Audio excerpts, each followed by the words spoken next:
This afternoon, police have launched investigations into another case of suspected kidnapping in the Western region. If confirmed, it will bring to 4 the number of confirmed kidnappings in the region alone.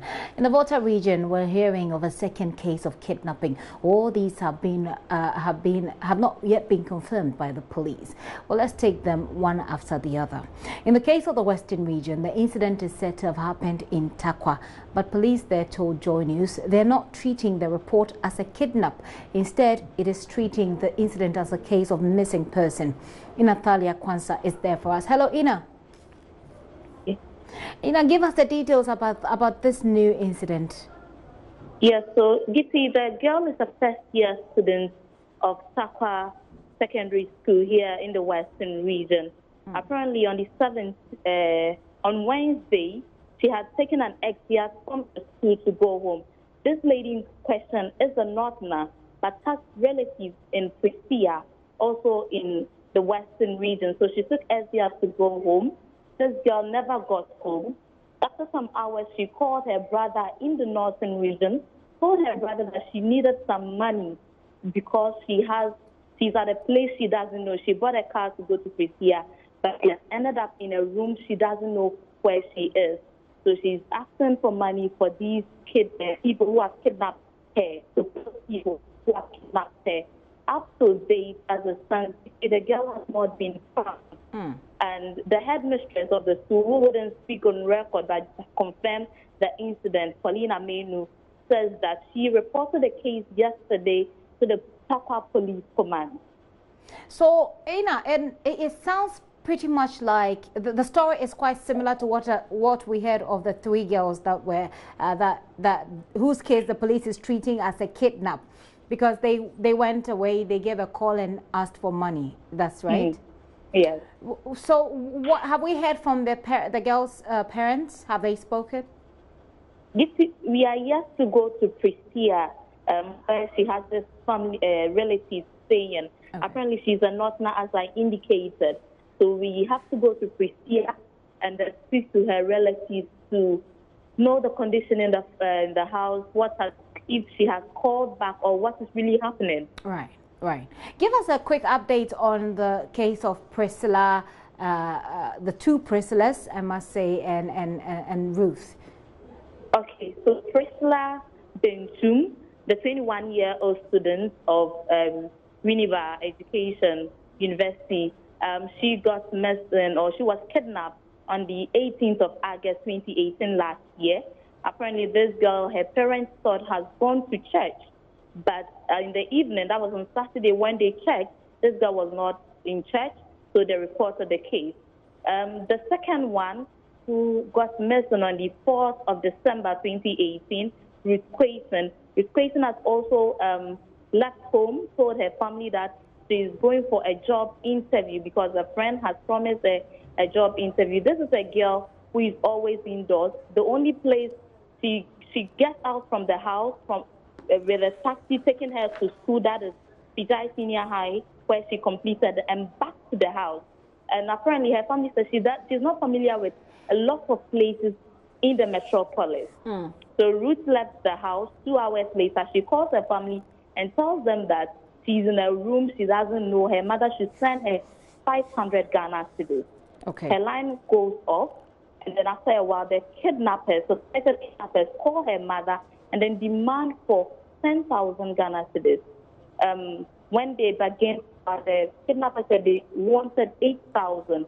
The family said they paid 1,200, but they informed the pastor of Ruth, but they don't know how much the pastor paid. Right. And then but the pastor has paid a little bit. So quick, give us a very quick wrap of that, and let us know if there has been any new development as far as the police investigations that are ongoing are concerned.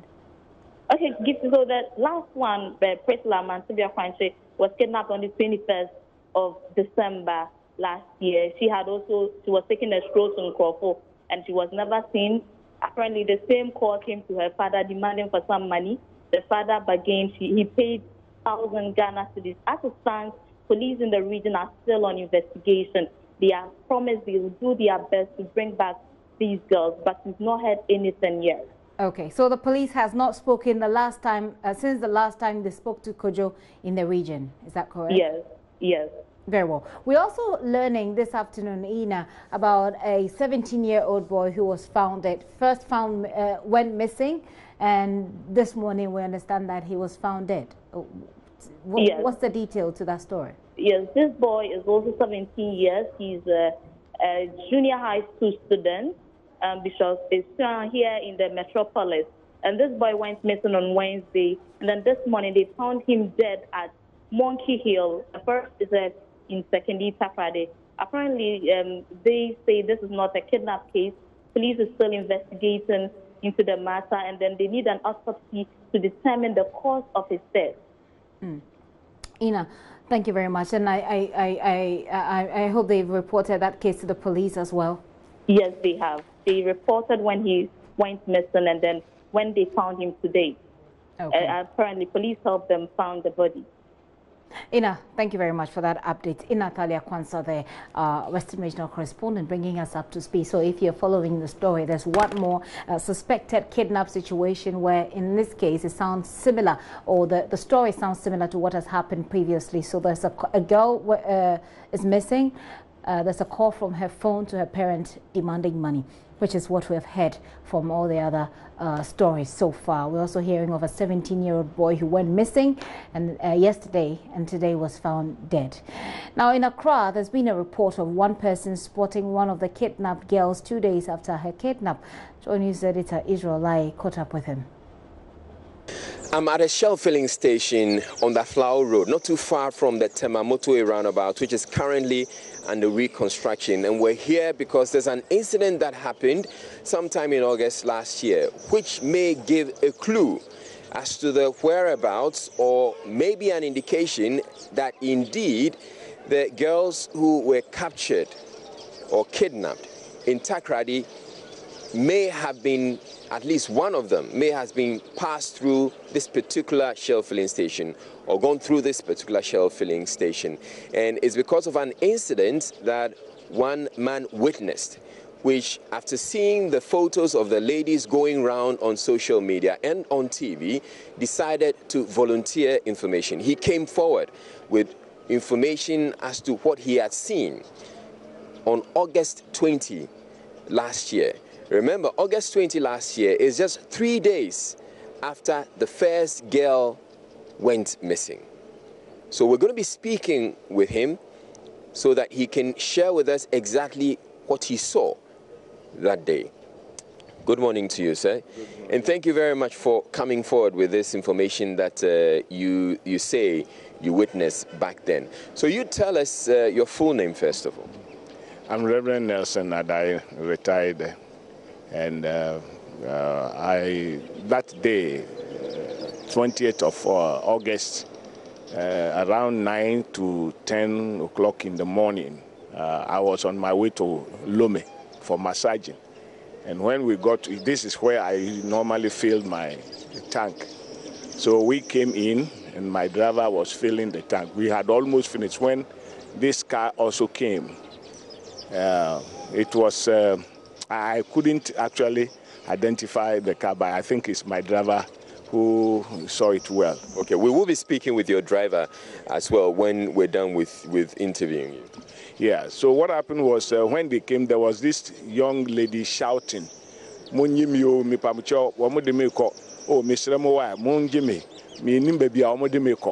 so it drew my attention, and then I looked at the car. But because I was on my way to go and urinate, I asked my driver and the petrol attendant to interview the people because, you know, these days, this is what I said. So I rushed to go and urinate.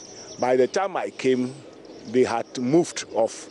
So I asked my driver and he said one of the boys opened the door and he came out to say that she was her sister, and she was mentally troubled, and they were taking her back home for treatment. But they spoke Twi, actually. That is what and that they were coming from Takoradi, and this is how she was behaving all the way from Takoradi. If I didn't take the story as true. You didn't believe the story? I didn't believe the story. But I consoled myself that if it will continue, chocally, toll, where they have policemen who have been checking, and then Sugakope is also there. So it is possible they may be able to intervene. And it was a topic I, discussed few minutes as I drove off. And that is how it ended. And so when yesterday, when in the news it was being complained that one of the ladies was kidnapped on the 17th, and somebody said the probability that they might be taking them to Nigeria. My driver heard it, and he rushed to draw my attention. That is how I said, well, let me also bring out this. Maybe it will help in the course of trying to search for them. And what I would suggest is that I know the Nigerian car or any car that crosses our frontier is registered.